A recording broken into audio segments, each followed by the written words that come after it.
Hello student, today I am going to explain you the remaining part of principle of inheritance and variation. Linkage. Linkage is the tendency of two or more genes located on the same chromosomes.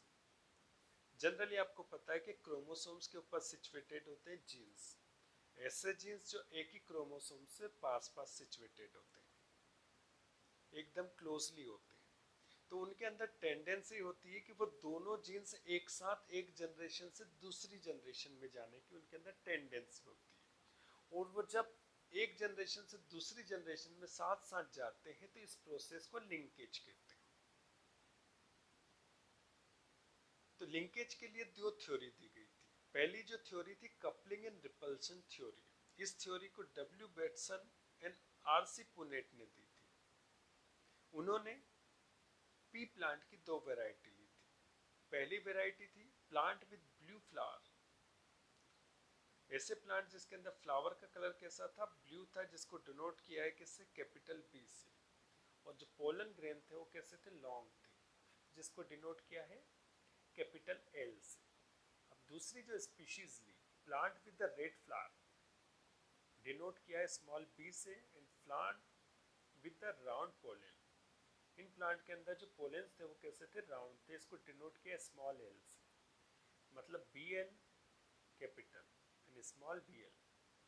When cross between the two varieties, जब इन दोनों variety को उन्होंने cross की तो F1 generation में उनको क्या मिला, जो डोमिनेंट कैरेक्टर होते हैं वो मिले उनको। तो डोमिनेंट कैरेक्टर कौन से थे, plant with the blue flower and long pollen. तो F1 जनरेशन में क्या मिला उनको, blue flower and long pollen मिला। तो दोनों को क्रॉस करवाने पर क्या हुआ, capital B small B, capital L small L.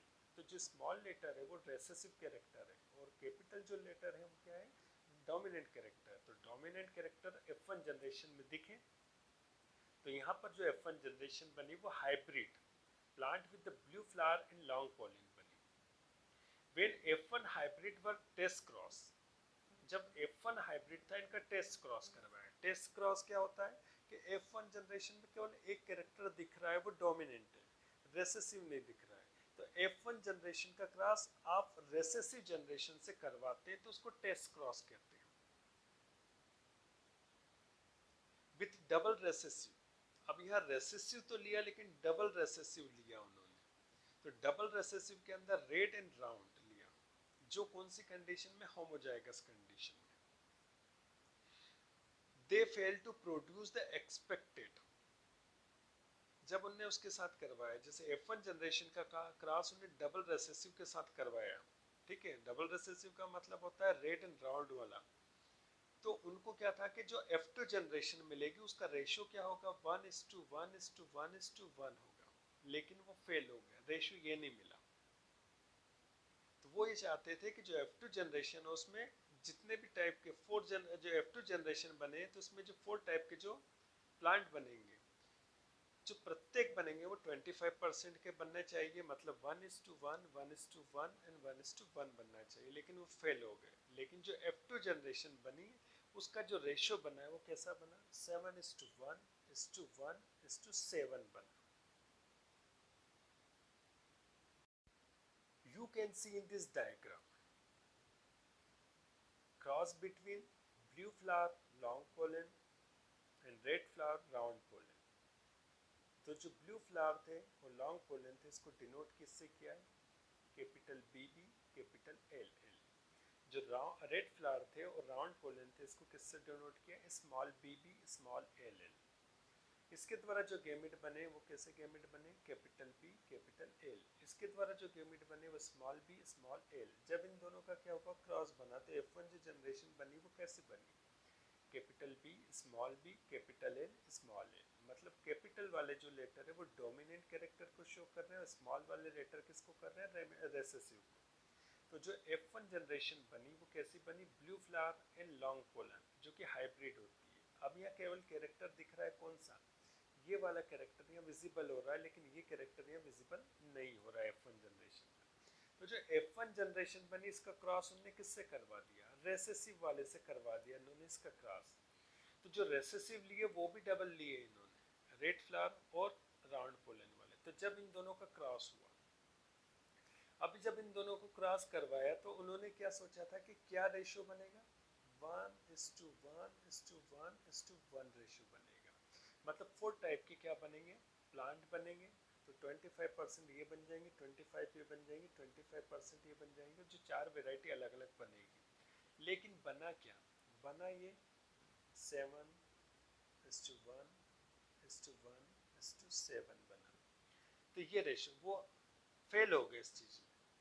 तो 7 मतलब टोटल कितने प्लांट बने, 7 + 14 हो जाते हैं 15 और 16 प्लांट बने। तो यहाँ पर देखो आप कि जब इनका क्रॉस होता है तो पहली जो स्पीशीज बनी वो कैसी रही, 7 जो प्लांट बने वो कैसे बने, capital B small B capital L small L, मतलब ब्लू फ्लावर और लॉन्ग पोलन वाले बने 7, ठीक है। नीचे 16 क्यों, क्योंकि टोटल जो प्लांट बनेंगे वो 16 बनेंगे। सेकंड जो बने वो कैसे बने, कैपिटल बी और स्मॉल एल। तो कैपिटल डी किसको, बी किसको शो कर रहा है, ब्लू फ्लावर को, और राउंड पोलन बने दोनों स्मॉल है तो ये 1 बनेगा। उसी तरह से यहाँ थर्ड पे जो जनरेशन बनी वो थर्ड जो बने हैं वो कैसे बने, स्मॉल बी कैपिटल एल और स्मॉल एल, ठीक है। तो इस बी भी है यहाँ पर तो रेड फ्लावर हो जाएंगे, और लॉन्ग पोलन हो तो ये भी 1 बनेंगे। अब ये जो फोर्थ बने वो कैसे बने, स्मॉल बी स्मॉल एल मतलब रेड फ्लावर तो था, राउंड पोलन, ये 7 बने। तो 7 कितने, 14 15 एंड 16 बन गए। तो वो एक्सपेक्टेड क्या था उनका रेशियो, 1:1:1:1 था, लेकिन बना क्या 7:1:1:1। तो ऐसा क्यों बना, आप देखते हैं। About A cross show that, ऊपर जो क्रॉस करवाया इससे क्या पता चलता है कि जो parental combination are 7 time more than non parental combination. जो पेरेंट के अंदर कॉम्बिनेशन थे वो ज्यादा पावरफुल थे, कितने ज्यादा पावरफुल थे, 7 टाइम।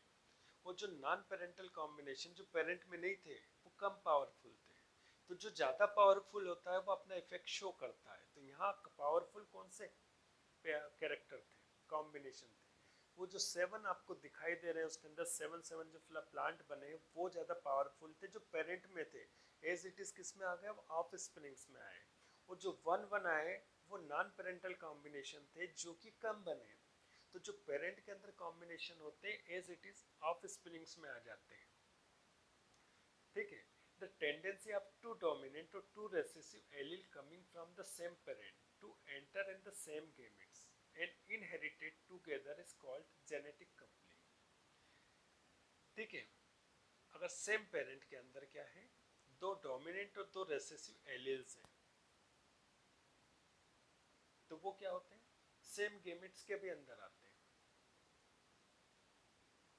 अगर 2 कैरेक्टर कैसे हैं, डोमिनेंट है और 2 रेसेसिव है, तो जब वो आएंगे किसके अंदर, गेमेट के अंदर, सेम पेरेंट से, तो साथ साथ आएंगे। और वो जब साथ साथ आएंगे तो जो नेक्स्ट जनरेशन में भी जाएंगे तो साथ साथ ही जाएंगे। तो उनके साथ साथ रहने की प्रोसेस को जेनेटिक कपलिंग कहा गया है। वो कपल की तरह जाते हैं, जहाँ भी जाते हैं वो साथ जाते हैं। एक जनरेशन से जब दूसरी जनरेशन में जाएंगे वो डोमिनेंट एलील्स हो या रेसेसिव वो साथ साथ जाएंगे। वो जब साथ साथ जाएंगे तो इस प्रोसेस को जेनेटिक कपलिंग कहते हैं। The tendency of two dominant and recessive alleles or genes coming from two different parents to enter different gamete to be inherited independently is called genetic repulsion. ये इसका अपोजिट हो जाएगा, 2 dominant और 2 recessive alleles हैं, लेकिन वो आ कहाँ से रहे, डिफरेंट पेरेंट्स से आ रहे हैं। डिफरेंट पेरेंट्स आएंगे तो डिफरेंट गेमिट्स में भी जाएंगे, अलग अलग जाएंगे। और उस तरह से क्या होगा कि जनरेशन टू जनरेशन वो जब पास होंगे तो वो क्या हो जाएंगे, एक दूसरे से दूर हो जाएंगे। तो इस प्रोसेस को उन्होंने जेनेटिक रिपल्शन कहा। तो पहले वाले में क्या था कि जो डोमिनेंट और रेसेसिव एलील थे वो सेम पेरेंट्स से आ रहे, एक ही पेरेंट्स से आ रहे, तो वो एक साथ रहेंगे इस जनरेशन में भी और नेक्स्ट में भी, तो उसको जेनेटिक कपलिंग कहा। लेकिन अब यहाँ 2 डोमिनेंट और 2 रेसेसिव एलील्स हैं जो एक पेरेंट से नहीं आ रहे तो अलग अलग पेरेंट से आ रहे हैं, तो जाएंगे भी अलग अलग गेमिट्स में। अगर साथ मिल भी गए लेकिन जब वो गेमिट्स के अंदर जाते हैं तो दोनों अलग अलग हो जाते हैं। तो इस प्रोसेस को उन्होंने क्या बोला, इस फिनोमेनन को उन्होंने जेनेटिक रिपल्शन बोला। When a cross between plant with blue flower and round pollen, flower का कलर ब्लू है और पोलन कैसे round, capital B small N and red flower and long pollen. ठीक है, फ्लावर रेड हो गए, पोलन लॉन्ग हो गए, मतलब स्मॉल बी कैपिटल एन। तो इनको क्रॉस करवाने पर जो रेशियो बना है वो रेशियो क्या हो जाएगा, 1:7:7:1। As do not follow the law of independent assortment, it is called repulsion। पहले वाले में 7:1:1:7 बना था और जो उसको जेनेटिक कपलिंग कहा था। तो जेनेटिक कपलिंग में क्या था कि जो पेरेंटल कॉम्बिनेशन है वही ऑफ स्प्रिंग्स में दिखेंगे, क्योंकि 7 टाइम क्या है वो पावरफुल है। लेकिन यहाँ पे क्या हो रहा है कि जो पेरेंटल कॉम्बिनेशन है वो वीक है और जो न्यू कॉम्बिनेशन बने वो कैसे हैं, पावरफुल। तो जो न्यू जनरेशन है उसके अंदर न्यू कॉम्बिनेशन जो बने हैं वो क्या बने, बीच में बने 7 जो बने हैं बीच में वो क्या है, न्यू नॉन पेरेंटल कॉम्बिनेशन जो पेरेंट में नहीं थे लेकिन ऑफ स्प्रिंग्स में थे। क्योंकि जब वो ट्रांसफर हुए, जो जीन ट्रांसफर हुए किसमें, गैमेट में जब ट्रांसफर हो गए तो वो जो एलील्स जो है अलग अलग हो गए और अलग अलग होने के कारण जब ऑफ स्प्रिंग्स बनी है तो उसके अंदर नॉन पेरेंटल कॉम्बिनेशन ज़्यादा बने क्योंकि वो ज़्यादा पावरफुल थे कंपैरिजन टू पेरेंटल कॉम्बिनेशन के कारण। तो इस प्रोसेस को उन्होंने रिपल्शन कहा। Chromosomal theory of linkage.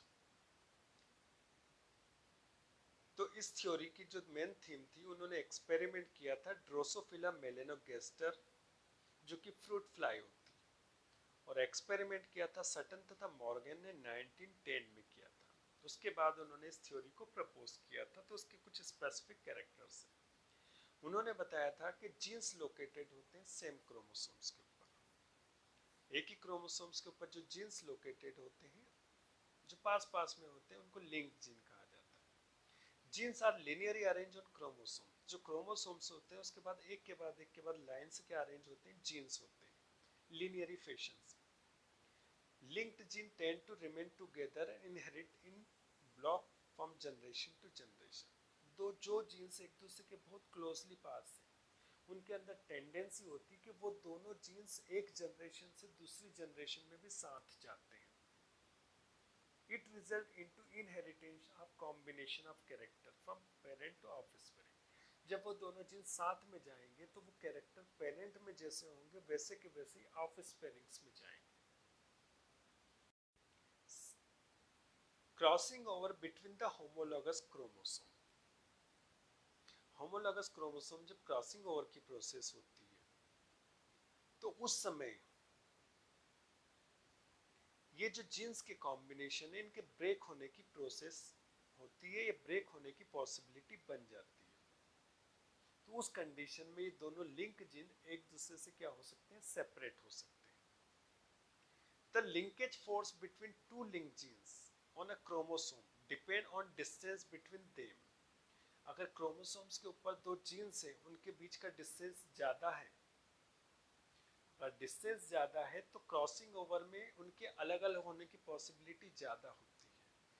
लेकिन अगर वो क्रोमोसोम्स के ऊपर जो जीन्स है एक दूसरे के बहुत क्लोजली, उनके बीच का डिस्टेंस बहुत कम है, तो भी वो मियोसिस में एक दूसरे से अलग अलग नहीं हो सकते। मतलब क्रॉसिंग ओवर की प्रोसेस में भी उनके अलग होने के चांसेस क्या होते हैं, कम होते हैं। तो इसको रिप्रेजेंट करेंगे आप F proportional to 1/d। F क्या है, फोर्स होता है, D क्या होती है, डिस्टेंस होती है। डिस्टेंस ज़्यादा है तो क्या होगा, फोर्स कम लगेगा, और फोर्स कम कर लगेगा तो क्रॉसिंग ओवर में दोनों जो जीन्स होते हैं वो दूर दूर हो जाएंगे, अलग हो जाएंगे। लेकिन अगर डिस्टेंस कम है तो फोर्स ज़्यादा होगा, फोर्स ज़्यादा होगा तो दोनों जीन्स क्या होते हैं, मजबूती से जुड़े रहते हैं, जिससे क्रॉसिंग ओवर में वो दोनों अलग अलग नहीं होंगे, उनकी पॉसिबिलिटी कम होगी, जिसके कारण वो पेरेंट में जो कैरेक्टर शो कर रहे थे एज इट इज कैरेक्टर कहाँ शो करेंगे, ऑफ स्प्रिंग्स में शो करेंगे। Types of linkage, there are two types of linkage. Linkage जो होती है टू टाइप्स की होती है, कंप्लीट लिंकेज भी होती है और इनकम्प्लीट भी होती है।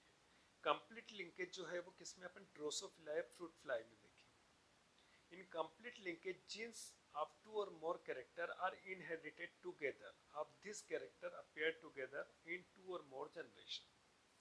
जो लिंक जीन होते हैं एक साथ जो होते हैं पास पास में होते हैं उनके अंदर टेंडेंसी होती है कि एज इट इज वो नेक्स्ट जनरेशन में चले जाते हैं। तो जब एज इट इज वो नेक्स्ट जनरेशन में जाते हैं तो इस प्रोसेस को कंप्लीट लिंकेज कहते हैं। मतलब वो दोनों जीन के जो कॉम्बिनेशन है वो नेक्स्ट जनरेशन में पहुंच जाएंगे, अलग अलग नहीं होंगे क्रॉसिंग ओवर के प्रोसेस में। तो उस प्रोसेस को उन्होंने दिया है complete linkage. Crossing between Drosophila and fruit fly. तो पहली जो स्पीशीज ली उन्होंने ग्रे कलर की और वेस्टिजियल विंग्स। जो ड्रोसोफिला है उसका कलर कैसा होगा, सिलेटी होगा, ग्रे होगा, और उसके जो विंग्स होते हैं उड़ने वाले जो पंख होंगे वो छोटे छोटे होंगे, नॉन फंक्शनल। दूसरी जो उन्होंने ड्रोसोफिला ली वो ब्लैक कलर की ली और जिसके विंग्स होंगे वो बड़े बड़े होंगे। यहाँ पर जो ग्रे है और वेस्टिजियल विंग्स वाले हैं, तो ग्रे जो कलर है वो कैसा है, डोमिनेंट है, और वेस्टिजियल विंग्स कैसे हैं, रेसेसिव है। सेकेंड स्पीशीज में देखेंगे जो ब्लैक कलर है वो क्या है, रेसेसिव है, और जो लॉन्ग विंग्स है वो डोमिनेंट है। तो जब इनका क्रॉस करेंगे तो ये जो ग्रे कलर की वेस्टिजियल विंग्स की थी ये क्या थी, मेल थी, और ये जो है ब्लू और लॉन्ग विंग्स वाली क्या है, फीमेल है।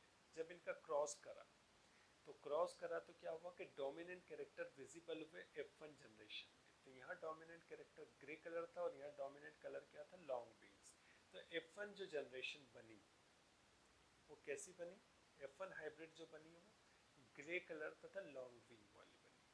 तो कैरेक्टर एक शो हुआ है पर दूसरा नहीं हुआ। अब इसका आपने ट्रेस क्रॉस करवाया तो कैरेक्टर कौन सा शो नहीं हुआ, आपका वेस्टिजियल विंग्स वाला नहीं हुआ और ब्लैक कलर वाला। तो आपने ऐसी फीमेल को चूज किया जिसका कलर कैसा है बेटा, ब्लैक है, और विंग्स कैसे हैं, वेस्टिजियल है। तो जब इनका क्रॉस करोगे तो F2 जो जनरेशन बनेगी वो कैसी बनेगी, ग्रे तथा वेस्टिजियल विंग्स वाली बनेगी, और ये कैसी बनी, ब्लैक तथा लॉन्ग विंग्स वाली बनी। मतलब जो पेरेंट आपने सिलेक्ट किए थे वही कैरेक्टर वापस से F2 जनरेशन में आपको दिखे। मतलब जो ग्रे और वेस्टिजियल विंग्स वाले जो जीन्स हैं वो हमेशा साथ साथ रहते हैं। इस जनरेशन में शो नहीं हो रहे, लेकिन वो जब नेक्स्ट जनरेशन में आएंगे तो वो कैरेक्टर शो करेंगे। तो यहाँ से लेकर जब वो यहाँ गए तो यहाँ पर भी जीन्स साथ में थे और यहाँ पर भी जीन्स साथ में थे, जिससे पेरेंट के अंदर जो कैरेक्टर थे as it is F2 generation में आ गए। मतलब ये जीन्स जो है वो क्रॉसिंग ओवर के समय भी एक दूसरे से अलग नहीं हुए, वो नेक्स्ट जनरेशन वो एज इट इज पहुंच गए। इसी कारण जैसे पेरेंट्स से F2 जनरेशन सेम वैसी बनी। तो इसी प्रोसेस को उन्होंने क्या कहा, complete linkage. Above example of springs exhibit only the parental combination of characters। ऊपर के एग्जाम्पल में आपने देखा कि केवल वही कॉम्बिनेशन एग्जिबिट हुए दिखाई दिए जो पेरेंट के अंदर थे। ठीक है, since no new combination is formed, जो नेक्स्ट जनरेशन बनी उसमें कोई नया कॉम्बिनेशन नहीं बना। जो पेरेंट के अंदर कॉम्बिनेशन थे एक एज इट इज वही ऑफ स्प्रिंग के अंदर नेक्स्ट जनरेशन के अंदर शो हुए। मतलब जो जीन्स पास पास में थे उनकी टेंडेंसी थी कि वो जब नेक्स्ट जनरेशन में भी जाए तो वो साथ साथ में जाए। तो वो जब साथ साथ में गए तो इस प्रोसेस को, फिनोमेनन को उन्होंने कंप्लीट लिंकेज नाम दिया, incomplete linkage. This type of linkage has been found in many plants and animal. इस टाइप की जो लिंकेज होती है बहुत सारे प्लांट और एनिमल में देखने को मिलती है। Here the chromosome break accidentally either in one or several places. जब क्रोमोसोम्स अचानक एक या बहुत सारे प्लेसेस से टूट जाते, ब्रेक हो जाते हैं, कब होते हैं, क्रॉसिंग ओवर की प्रोसेस में। तो वो जो जीन्स होते हैं वो भी एक दूसरे से क्या हो जाते हैं, सेपरेट हो जाते हैं। अब जब वो जीन्स होते हैं सेपरेट हो जाते हैं तो उनके सेपरेट होने से वो जीन्स अलग अलग गैमेट में चले जाते हैं। तो वो कैरेक्टर्स पेरेंट से ऑफ स्प्रिंग्स में नहीं जा पाते क्योंकि जीन्स सेपरेट हो गए due to the crossing over. इसके कारण इस फिनोमेनन को इनकम्प्लीट लिंकेज कहा गया। जो इनकम्प्लीट लिंकेज है उसका एग्जाम्पल है मेज, मक्का में स्पेशली देखने को मिलता है। Hello student, you can see in this diagram incomplete linkage when cross between the colored full sheet with the colorless shrunken sheet। तो यहाँ पर क्रॉस करवाना है ऐसे बीज का जो कि कलरफुल होते हैं और फूले हुए होते हैं। इसका क्रॉस जब करवाओगे आप इसके रंगहीन बीज जिसमें कोई कलर नहीं होता है और बीज सिकड़े हुए होते हैं, तो इनके जो जीनोटाइप होते हैं इनमें जो गैमेट फॉर्म होंगे तो वो क्या गैमेट फॉर्म होंगे, capital C, capital S, capital C, capital S, और यहाँ पर जो होगा वो क्या होगा, small C, small S, small C, small S. मतलब इसका क्रॉस इससे करवाओगे और जो गैमेट बनेंगे वो इस टाइप के बनेंगे, और जब इन दोनों का क्रॉस होगा तो क्या बनेंगे, जो F1 जनरेशन बनेगी वो कैसी रहेगी, कलर्ड और फूल। जो बीज बनेंगे वो कैसे रहेंगे, रंगीन तथा कैसे होंगे, फूले हुए होंगे। अब जो F1 जनरेशन है ये कौन सी जनरेशन, F1 जनरेशन, इसका क्रॉस वापस से कैसे करवा दो, F1 जनरेशन के साथ।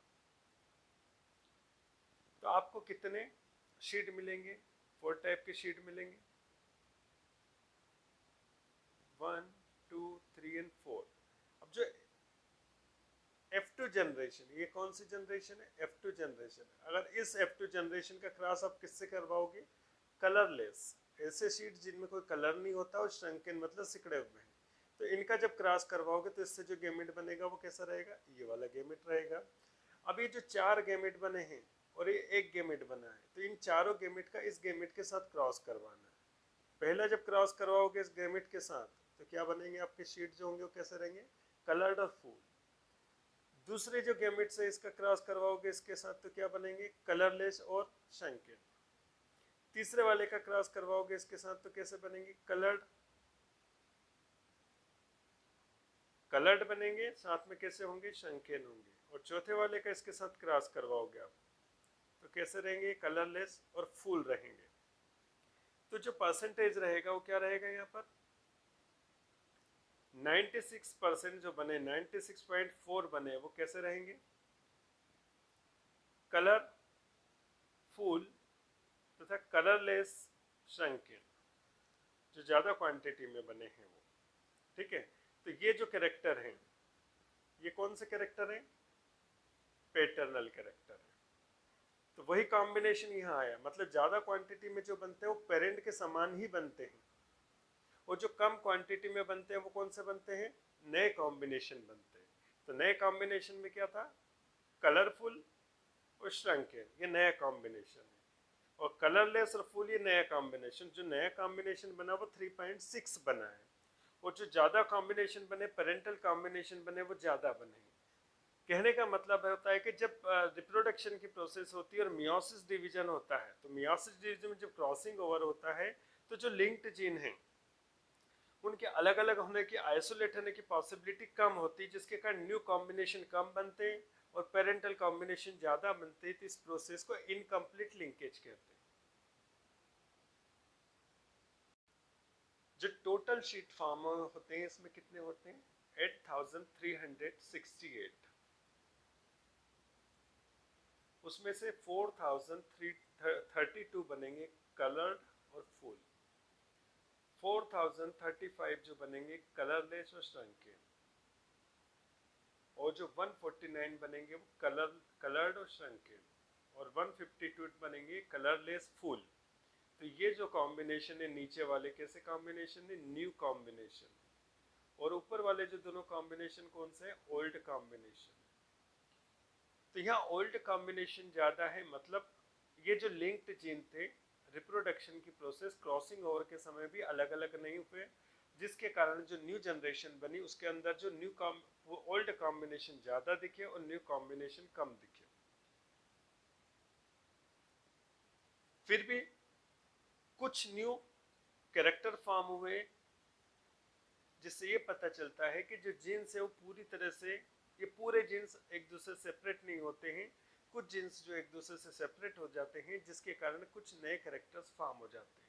तो इस प्रोसेस को इनकम्प्लीट लिंकेज कहते हैं, जिसके कारण यहाँ पर 96.4% जो बनते हैं वो ओल्ड कॉम्बिनेशन या पेरेंटल कॉम्बिनेशन बनते हैं, जबकि 3.6% जो बनते हैं वो कौन से बनते हैं, न्यू कॉम्बिनेशन बनते हैं। जिसके कारण ये पता चलता है कि जो लिंक्ड जीन है कुछ परसेंटेज में एक दूसरे से क्रॉसिंग ओवर के समय अलग हो गए, जिसके कारण न्यू कॉम्बिनेशन फॉर्म हुए। तो इस प्रोसेस को इनकम्प्लीट लिंकेज कहते हैं।